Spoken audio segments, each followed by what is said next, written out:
Muito obrigado. Para intervir em nome do Grupo Parlamentar do PS, tem a palavra o Sr. Deputado Capolas Santos.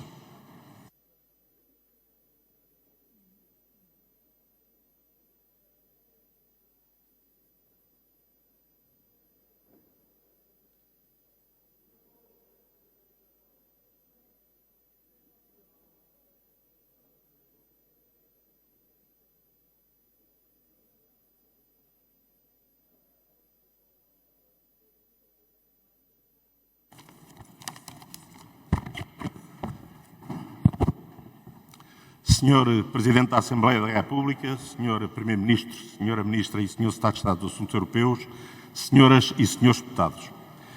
Sendo esta, muito provavelmente, a última vez que usarei da palavra nesta tribuna, uma vez que decidi não voltar a candidatar-me a deputado, peço que me permitam uma breve nota introdutória pessoal a esta minha intervenção para manifestar o gosto e a honra que tive de integrar este órgão de soberania, para o qual fui eleito pelo Distrito de Évora por 7 vezes, ainda que, por ter sido chamado a ocupar cargos governativos, apenas tenha exercido efetivamente a função de deputado em 11 dos 22 anos correspondentes aos respectivos mandatos. Quero assim agradecer a todos os deputados, de todas as bancadas, sem nenhuma exceção, a forma como sempre me consideraram e a que sempre procurei responder com reciprocidade.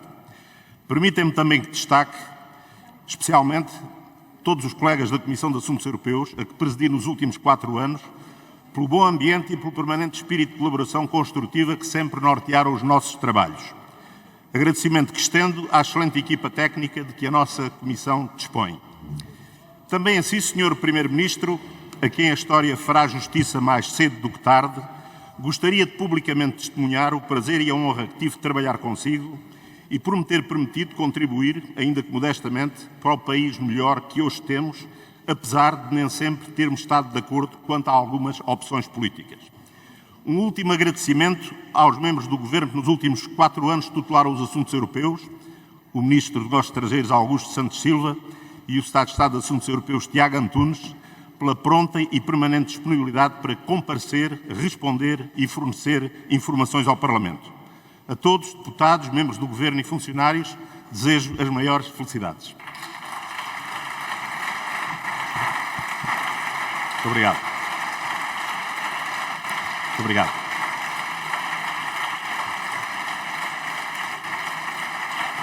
Muito obrigado. Muito obrigado. Relativamente à matéria que justifica este nosso debate, o Conselho Europeu de 14 e 15 de dezembro, cuja ordem do dia contém, como não podia deixar de ser, pontos incontornáveis da agenda política e internacional, gostaria de me pronunciar sobre a Ucrânia, a crise no Médio Oriente e a complexa questão dos novos alargamentos, sem menosprezo pelos restantes pontos da ordem de trabalhos, a que o Sr. Primeiro-Ministro, aliás, já fez exaustiva referência. A Europa e o mundo não vivem, infelizmente, os seus melhores dias. E alguns líderes europeus e ocidentais parecem estar cada vez mais distantes de uma realidade que se move cada vez mais depressa e nos deixa progressivamente mais sós numa ordem internacional multilateral que se vai afastando dos valores que estruturam as nossas sociedades, que, pese embora todas as imperfeições, são aquelas onde o bem-estar, a segurança, a democracia, o Estado de Direito e os direitos humanos mais avançaram. Congratulo-me por isso com o projeto de conclusões do Conselho no que diz respeito à Ucrânia, reafirmando as posições que a União Europeia, desde o fatídico dia 24 de fevereiro, tem assumido nos planos humanitário, político, financeiro e militar. Sabendo que não será fácil, desejo que as propostas de conclusão mereçam consenso, apesar das conhecidas posições dissonantes de alguns Estados-membros, sobretudo no momento em que a luta política interna, pré-eleitoral nos Estados Unidos, enfraquece a causa ucraniana e estimula o invasor a prosseguir a carnificina, a destruição e a ocupação de parte do território de um país soberano. Estou certo que o Sr. Primeiro-Ministro reafirmará a posição clara de Portugal quanto a esta matéria e contribuirá para a adoção da conclusão que os cidadãos europeus exigem. Gostaria, contudo, que pudesse explicitar um pouco mais quais os principais obstáculos que espera encontrar e como pensa poderá ajudar a ultrapassá-los.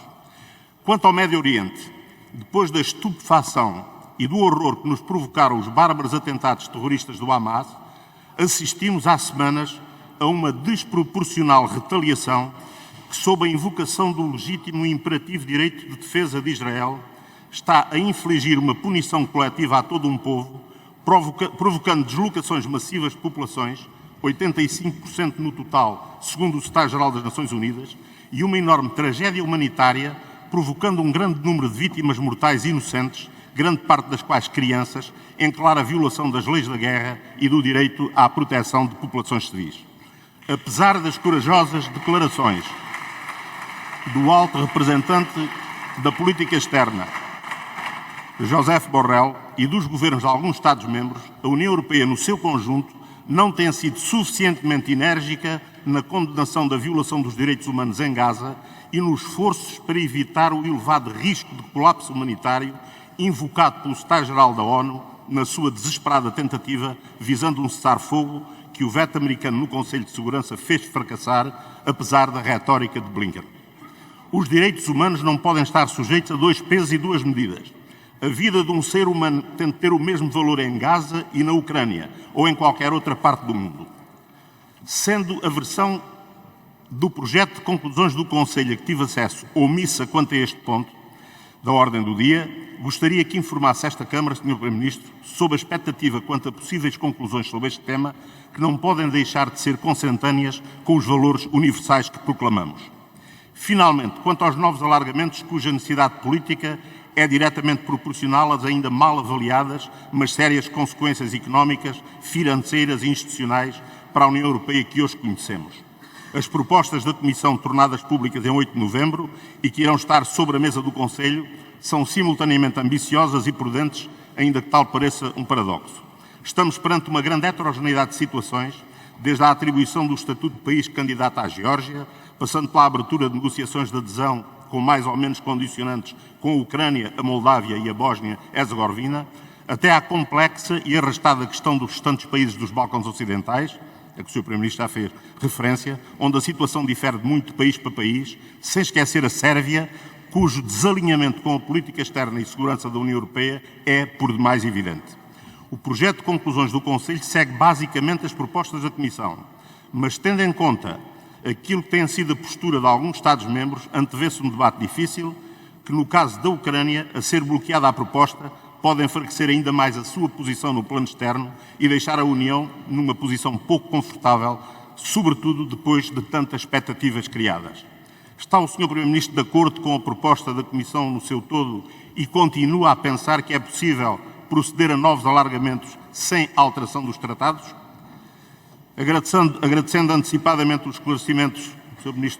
Primeiro-Ministro prestará a esta Câmara, formulo votos de boa sorte para uma reunião que será seguramente difícil, como aliás já reconheceu, mas cujas conclusões ou falta delas dirão muito sobre o estado atual da União. Muito obrigado.